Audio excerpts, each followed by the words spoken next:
टोंक घटना पर राजनीति अब तेज हो गई है। आपको बता दें कि बीजेपी सांसद सीपी जोशी ने घटना की निंदा की और घटना को हताशा का प्रतीक बताया। सीपी जोशी ने कहा कि लोकतंत्र में ऐसी घटनाओं का कोई स्थान नहीं है। दिल्ली में हमारे संवाददाता, हमारे पॉलिटिकल एडिटर राजीव तिवारी ने उपचुनाव समेत तमाम राजनीतिक मुद्दों पर सीपी जोशी से खास बातचीत की। मेरे साथ राजस्थान बीजेपी के पूर्व प्रदेश अध्यक्ष और सांसद सीपी जोशी साहब मौजूद हैं। सर, कल जो घटना घटी है देवली उनियारा में, नरेश मीणा ने एसडीएम के ऊपर जैसा अटैक किया है, पूरा पिक्चर में दिख रहा है कि उनके ऊपर उन्होंने फिजिकल अटैक किया है। पूरे घटनाक्रम कैसे देखते हैं आप? देखिए, राजनीति में इस प्रकार की घटनाओं का कोई स्थान नहीं होता है। सभी व्यक्तियों को लोकतंत्र में चुनाव लड़ने का अधिकार है, अपने मत का, अपने विचारों को व्यक्त करने का अधिकार है। लेकिन कहीं के मुझे लगता है ये हताशा का प्रतीक है।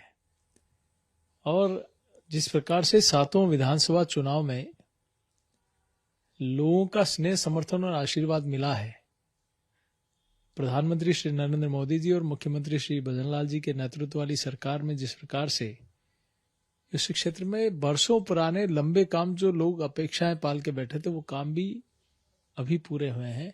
तो लोगों ने पूर्ण रूप से डबल इंजन की सरकार पर, भारतीय जनता पार्टी के ऊपर मोहर लगाई है और ये इस प्रकार की घटनाएं कहीं हताशा का प्रतीक है।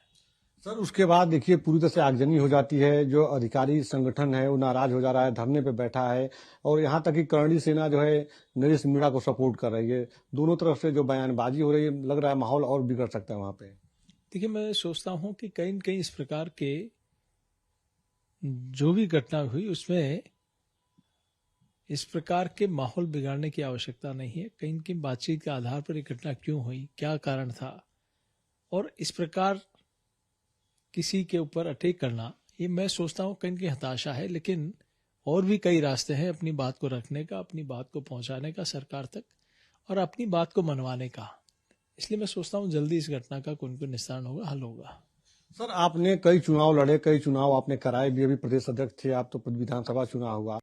तो क्या आपको लगता है एक जो जनप्रतिनिधि बनने की कोशिश कोई व्यक्त कर रहा है और इस तरह से प्रशासनिक अधिकारी के ऊपर अटैक करना, पूरे घटनाक्रम को देखने के बाद एक नेता के तौर पर क्या सलाह देना चाहेंगे नरेश मीणा को आप?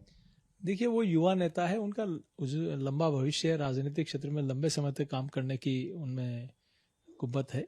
लेकिन फिर मैं कहूंगा कि राजनीति में और लोकतंत्र में इस प्रकार की घटनाओं का कोई स्थान नहीं होता है। इसलिए हर व्यक्ति को अपने विचारों को, अपने मत को, अपनी बात को जनता तक पहुंचाने का और अपनी बात को मनवाने का कई तरीके हैं लोकतंत्र में। तो मैं सोचता हूँ इस प्रकार की घटनाओं से बचना चाहिए। सर, आखिरी सवाल यह है कि कल मतदान प्रक्रिया संपन्न हो चुका है। 7 सीटों पे बीजेपी पूरी तरह से दावेदारी कर रही है, लेकिन कल जब अपने मत का लोग प्रयोग कर रहे थे तो कई लोगों का ओपिनियन भी आया है। ओवरऑल आप जो देख रहे हैं, कितनी सीटों पे बीजेपी को जीत मिलेगी? देखिए, 7 में से 1 सीट भाजपा के पास है, लेकिन भारतीय जनता पार्टी गेन ही नहीं करी, बहुत अच्छा गेन कर रही है। बहुत अच्छी सीटें भारतीय जनता पार्टी की उपचुनाव में आने वाली है और मैं सोचता हूँ अब तक का इतिहास बनेगा कि इतनी सीटें बाई इलेक्शन में कभी भाजपा को आई नहीं, उतने प्रतिशत मत इस बार भाजपा को मिले हैं। बहुत बहुत धन्यवाद सर आपको। कैमरा पर्सन योगेंद्र के साथ राजीव तिवारी, सच में धड़क, दिल्ली।